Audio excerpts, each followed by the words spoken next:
വിളവെടുക്കാറായ നെൽകൃഷി കരിഞ്ഞ് കേടായ അവസ്ഥയിൽ എന്ത് ചെയ്യണമെന്നറിയാതെ കർഷകർ ആശങ്കയിൽ. പുത്തഞ്ചിറ ഗ്രാമപഞ്ചായത്തിലെ പാറപ്പെട്ട കുറുങ്ങാപ്പാടം പാടശേഖരത്തിലെ നെൽകൃഷിയാണ് ഉപയോഗശൂന്യമായ അവസ്ഥയിലായിരിക്കുന്നത്. 92 ഏക്കറോളം സ്ഥലത്താണ് കർഷകർ കൃഷി ചെയ്തത്. വിരിപ്പ്, മുണ്ടകൻ എന്നിങ്ങനെ 2 പൂക്കൃഷിയാണ് സാധാരണ ഇവിടെ ചെയ്യാറുള്ളത്. ഇത്തവണ ചെയ്ത മുണ്ടകൻ കൃഷിയിലാണ് നെല്ല് ഉണങ്ങിക്കരിഞ്ഞ നിലയിലായത്. KSDCയിൽ നിന്ന് ലഭിച്ച നെന്മണി ഉമാവിത്തുകളും കർഷകർ വാങ്ങിയ പൗർണമി വിത്തുമാണ് കൃഷിക്കായി ഉപയോഗിച്ചത്. ഇതിൽ 90% ചെയ്ത നെന്മണി ഉമാവിത്തുകളുടെ വിളവെടുക്കാറായ നെല്ലാണ് കേടായിരിക്കുന്നത്. എന്നാൽ പൗർണമി നെൽവിത്തിന്റെ നെല്ലിന് യാതൊരു കേടുമില്ലെന്ന് കർഷകർ പറയുന്നു. 92 ഏക്കറോളം ഈ തവണ കൃഷി ചെയ്തിട്ടുണ്ട്. ഇവിടെ വിരിപ്പ് കൃഷിയും ചെയ്യുന്നുണ്ട്, മുണ്ടകൻ കൃഷിയും ചെയ്യുന്നുള്ളതാണ്. പുത്തഞ്ചിറയിൽ നിന്നും വ്യത്യസ്തമായി ഇതര പാടശേഖരം വ്യത്യസ്തമായി കൊണ്ട് ഇവിടെ മാത്രമാണ് ചുരുക്കത്തിൽ 2 പൂ കൃഷി ചെയ്യുന്നത്. ഈ 2 പൂ കൃഷി കഴിഞ്ഞാലും കുറേ സ്ഥലങ്ങളിൽ പച്ചക്കറി നമ്മൾ കൃഷി ചെയ്യുന്നുണ്ട്. പയർ ഉൾപ്പെടെയുള്ള പച്ചക്കറി കൃഷികൾ ചെയ്യുന്നുണ്ട്.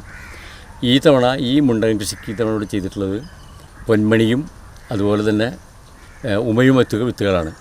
ഈ 2 വിത്തുകൾ നമുക്ക് KSDCയിൽ നിന്ന് ലഭിച്ചിട്ടുള്ളതാണ്. ഏതാണ്ട് 2800 കിലോ വിത്താണ് നമ്മൾ ഇതിനു വേണ്ടി ഇവിടെ ഈ പാടത്ത് ഇതിനോട് ഉപയോഗിച്ചിട്ടുള്ളത്. ഇതിൽ വിത്ത് തികയാതെ വന്നപ്പോൾ കുറച്ച് പേര് പൗർണമി വിത്തും അത് ലോക്കലായിട്ട് വാങ്ങി ചെയ്ത പൗർണമി കൃഷി ചെയ്തിട്ടുണ്ട്. ഇപ്പോൾ കൂടുതൽ ഈ ഇതിൽ കാണുന്ന പോലെയുള്ള പ്രശ്നങ്ങൾ, കേടുകൾ സംഭവിച്ചിട്ടുള്ളത് ഈ മറ്റേ പൊന്മണിയും അതുപോലെ തന്നെ ഉമയും കൃഷി ചെയ്തിട്ടുള്ള നെല്ലുകളിലാണ്. പൗർണമി കൃഷി ചെയ്തിട്ടുള്ളവർക്ക് ഈ നെല്ലിന് കാര്യമായിട്ടുള്ള കുഴപ്പങ്ങൾ കാണുന്നില്ല. കുമ്മായക്കുറവിൻ്റെ പോരായ്മയൊഴിച്ചാൽ ബാക്കി എല്ലാ കീടനാശിനി പ്രയോഗങ്ങളും വളപ്രയോഗങ്ങളും കൃഷി ഓഫീസറുടെ നിർദ്ദേശപ്രകാരമാണ് ചെയ്തിട്ടുള്ളത്. മാത്രമല്ല ഇവിടെ വെള്ളം കെട്ടിനിൽക്കുന്ന സാഹചര്യവുമില്ല. പിന്നെ എന്തുകൊണ്ടാണ് നെല്ല് കേടായത് എന്ന ആശങ്കയിലാണ് കർഷകർ. വിവരം അറിയിച്ചതിനെ തുടർന്ന് പുത്തഞ്ചിറ കൃഷിഭവൻ കൃഷി assistant PK Biju, MS Chikku, Bijumon എന്നിവർ കൃഷിസ്ഥലം സന്ദർശിച്ച് വെള്ളം ശേഖരിച്ച് പരിശോധനയ്ക്കായി കൊണ്ടുപോയി. 60ഓളം കർഷകരാണ് ഇവിടെ കൃഷി ചെയ്തിരിക്കുന്നത്. ലോണെടുത്തും പലിശക്കെടുത്തും കടം വാങ്ങിയും മറ്റും ചെയ്ത കൃഷിയാണ് ഒന്നും ലഭിക്കാത്ത അവസ്ഥയിലായത്. കൃഷി ഉദ്യോഗസ്ഥർ തങ്ങളുടെ ദുരിതാവസ്ഥ മനസ്സിലാക്കി വേണ്ട നഷ്ടപരിഹാരം ലഭ്യമാക്കണമെന്ന് പാടശേഖര സമിതി president ES Sasidharan, secretary Ullas വില്ലമംഗലത്ത് എന്നിവർ ആവശ്യപ്പെട്ടു.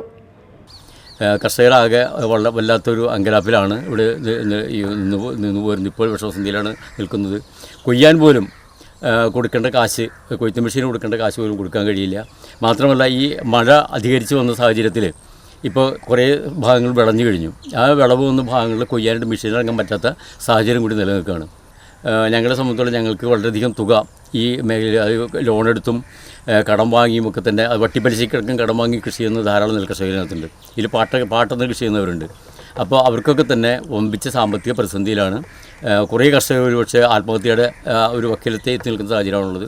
ഒരു റെമ്യൂണർ അല്ല ഒന്നും തിരിച്ചു കിട്ടാത്ത ഒരു മണി നെല്ല് പോലും തിരിച്ചു കിട്ടാത്ത സാഹചര്യം ഉള്ളതുകൊണ്ട് ഇതിനുള്ള ഏതെങ്കിലും രീതിയിലുള്ള നഷ്ടപരിഹാരം ഞങ്ങൾക്ക് ഉണ്ടാക്കി തരണം. Media time, Mala.